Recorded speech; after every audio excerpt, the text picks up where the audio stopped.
Salut à tous, je voulais faire une vidéo avec ma tronche aujourd'hui, mais comme j'ai eu un problème avec ma clé USB, ce ne sera pas le cas. Ce sera donc une vidéo un peu particulière, sans analyse ni éducation populaire. En parlant d'éducation populaire, je me suis d'ailleurs aperçu la semaine dernière que deux youtubeurs que j'appréciais et respectais pour leur travail ont abandonné tout sens critique à l'approche des élections. Usul et Linguisticae ont traité à tour de rôle François Asselineau de complotiste, sans arguments ou avec des arguments fallacieux. Dans ses démonstrations, c'est souvent comme ça que procède Asselineau. Manifestement fan de numismatique et d'analyse héraldique, il chasse les symboles, les motifs, dans les drapeaux et sur les pièces de monnaie, et en tire de grandioses conclusions. C'est une méthode très répandue dans les réseaux complotistes.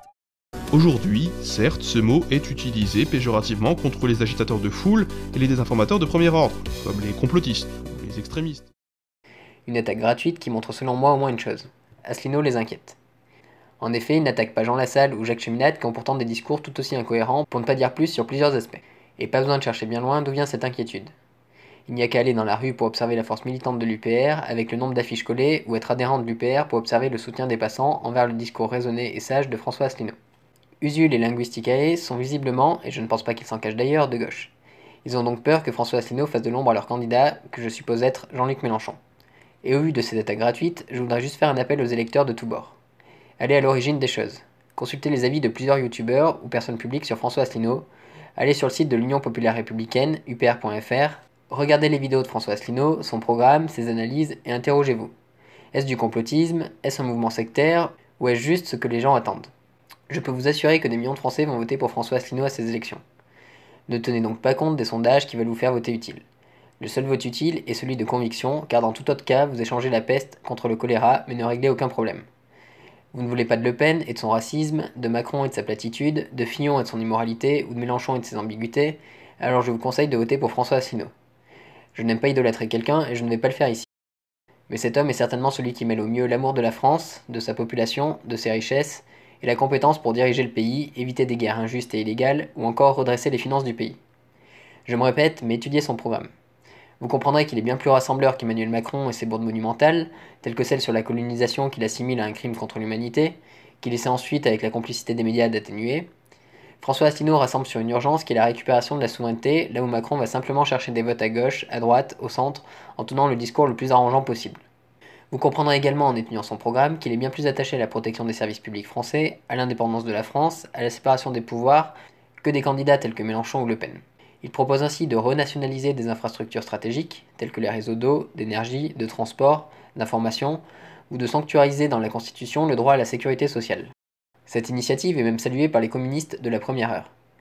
Et bien que membre du PCF, c'est là mon témoignage, je vais voter pour François Asselineau et non pas pour le candidat de la France dite insoumise, pour lequel un peu plus de la moitié de mon parti appelle à voter. Il n'est pas non plus clivant comme peuvent l'être Marine Le Pen ou Jean-Luc Mélenchon. Il propose ainsi des référendums précédés de grands débats sur les questions clés que sont l'immigration, l'avenir énergétique de la France ou sur la dette publique, car ce ne sont pas des questions qui doivent être tranchées par des partis politiques, mais bien par le peuple français dans son ensemble. En observant son parcours en détail, vous verrez qu'il a lutté pendant 10 ans pour faire émerger son parti politique, dans le silence médiatique le plus absolu, contrairement à Macron qui est porté par les médias. Vous comprendrez alors que cet homme est intègre et n'a rien à gagner si ce n'est marquer l'histoire en ayant redressé la France après 40 ans de décadence. Ça nous change des François Fillon ou Marine Le Pen. Lisez son programme, vraiment. Car si vous ne votez pas pour François Asselineau à ces élections, quel que soit le candidat, nous serons repartis pour 5 ans de destruction de nos services publics, de notre agriculture, de notre économie et de nos emplois. Les délocalisations continueront, accompagnées des vies brisées qu'elles engendrent. Je pense qu'une idée primordiale s'est perdue avec la construction européenne, qui a soi-disant amené la paix. Elle l'a d'ailleurs probablement en partie apportée, mais pas toute seule. Par exemple, cela s'est fait en parallèle de l'obtention de la dissuasion nucléaire par la France. Mais je disais donc qu'une idée s'est perdue. Une idée essentielle. Un peuple, une nation, des hommes et des femmes ne sont libres que lorsqu'ils sont souverains. Souverains sur leur politique, souverains sur leur monnaie et souverains sur leur armée. Par notre appartenance à l'Union européenne, à l'euro et à l'OTAN, nous avons perdu toute souveraineté. Bercés par une paix apparente, nous sommes aujourd'hui effrayés par l'idée de reprendre le contrôle de notre destin. Mais cette paix n'est qu'apparente, car la guerre est bien là. Loin de nos yeux, nos troupes font des milliers de victimes dans le monde, et les multinationales brisent des centaines de milliers de vies pour leur profit. Donc réfléchissez bien. Pour ma part, j'ai mûrement réfléchi et je voterai pour François Asselineau, par amour de mon pays et de mes concitoyens.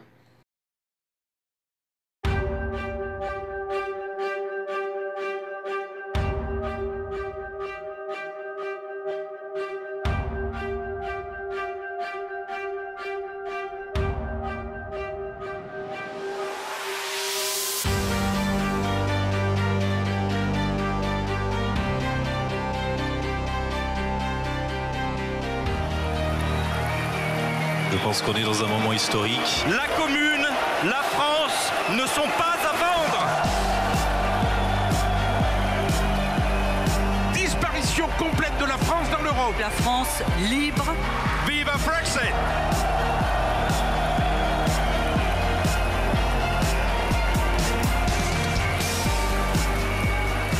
Le Frexit serait une révolution française des temps modernes.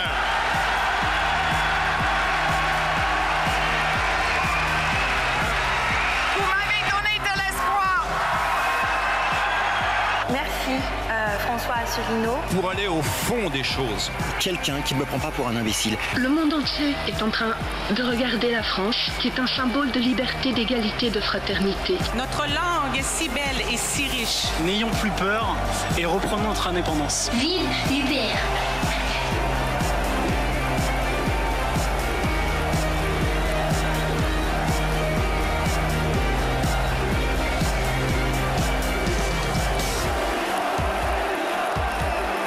Le vrai sujet de l'élection présidentielle,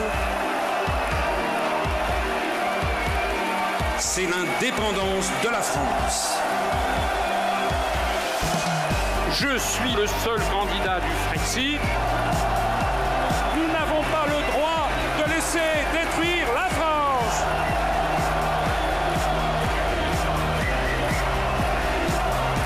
Rappel immédiat de nos troupes présentes